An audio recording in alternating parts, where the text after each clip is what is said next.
उसको हमको बनाए रखने की आवश्यकता है। हम सब एक ही हैं।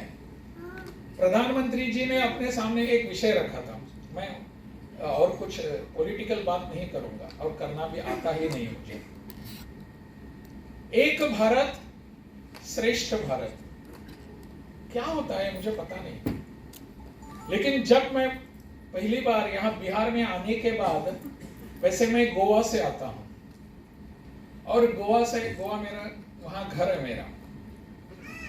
जब पहली बार यहाँ बिहार में आया, मैंने यहाँ शपथ ग्रहण किया राज्यपाल के नाते, तो मैं यहाँ माननीय प्रधानमंत्री जी को मिलने के लिए दिल्ली गया। और जैसे ही मैं वहां अंदर जा रहा था, तो प्रधानमंत्री जी अपने कमरे में वहां कार्यालय में वहां खड़े रहकर कहने लगे, आइए आइए बिहारी बाबू। वो जानते थे कि मैं गोवा से हूं, फिर भी उन्होंने मुझे बिहारी बाबू कह के पुकारा। क्या था अर्थ इसका?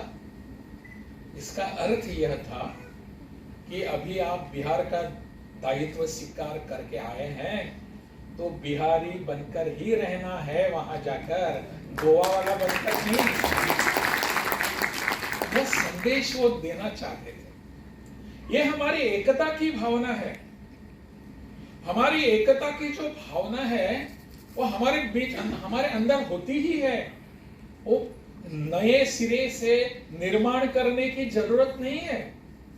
जब भी अपने देश में कुछ होता है तो हमको लगता है, कश्मीर में जब कुछ होता है तो कन्याकुमारी में बैठे हुए हमारे भाई बहन, उनको चिंता होती है वहां के अपने जवानों पर ऐसी आपत्ति क्या आ गई है, हमको कहीं ना कहीं दर्द होता है। इतना दूर का उदाहरण क्यों दूं मैं? अभी अभी उत्तराखंड में जो एक बात घटी, वहां टनल में अपने कुछ भाई वहां फंसे थे, 41 ऐसे फंसे थे ना, तो हम सबको चिंता हो रही थी क्या होगा उनका। रिश्ते से हमारे कोई लगते भी नहीं है, किसी को हमने देखा नहीं, जाना नहीं, नाम भी नहीं जानते, कहाँ के हैं वो भी नहीं जानते, परंतु 41 हमारे भाई वहां फंसे हुए हैं, उनके बारे में हमारे सब लोगों के मन में एक चिंता थी। वह चिंता जो थी ना, वो एकता का उदाहरण था। हमारा संबंध है, हमारा संकल्प था।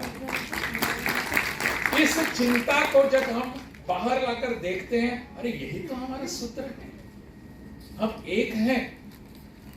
यूथ हॉस्टल एसोसिएशन इसी को उजागर करना चाहता है।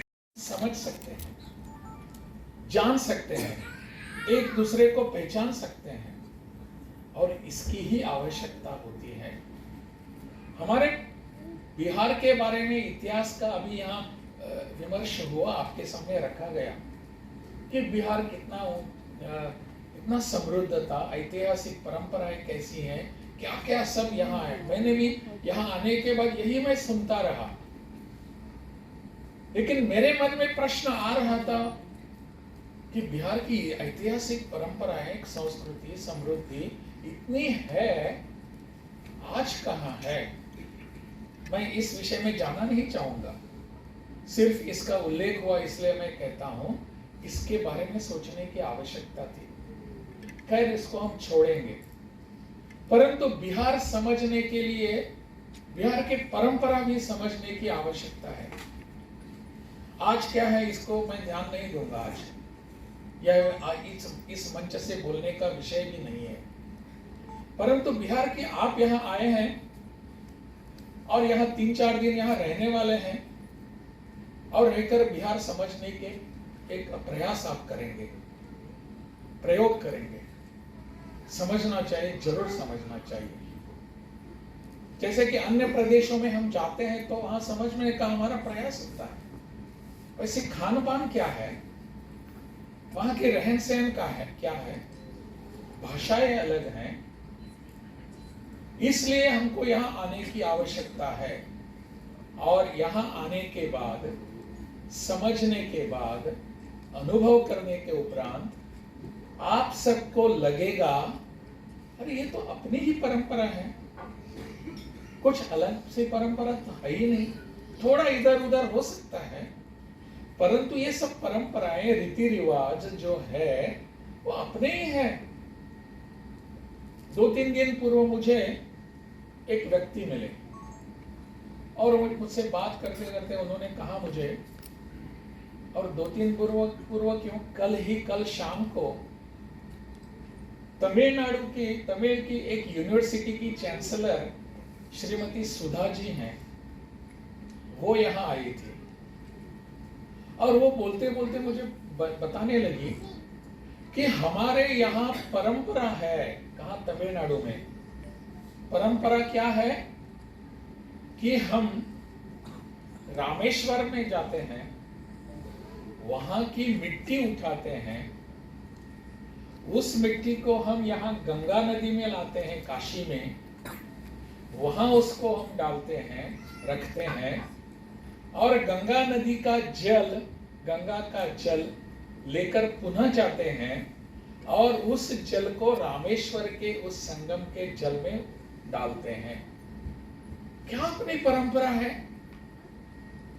समझ में नहीं आ रहा है कि इतनी बड़ी अपनी परंपरा, इतने अनेक वर्षों से, हजारों वर्षों से ये चलते आ रहा है, क्या हो रहा है? ये सब हमको दिखाता है कि हम सब एक हैं। एकता की भावना निर्माण करने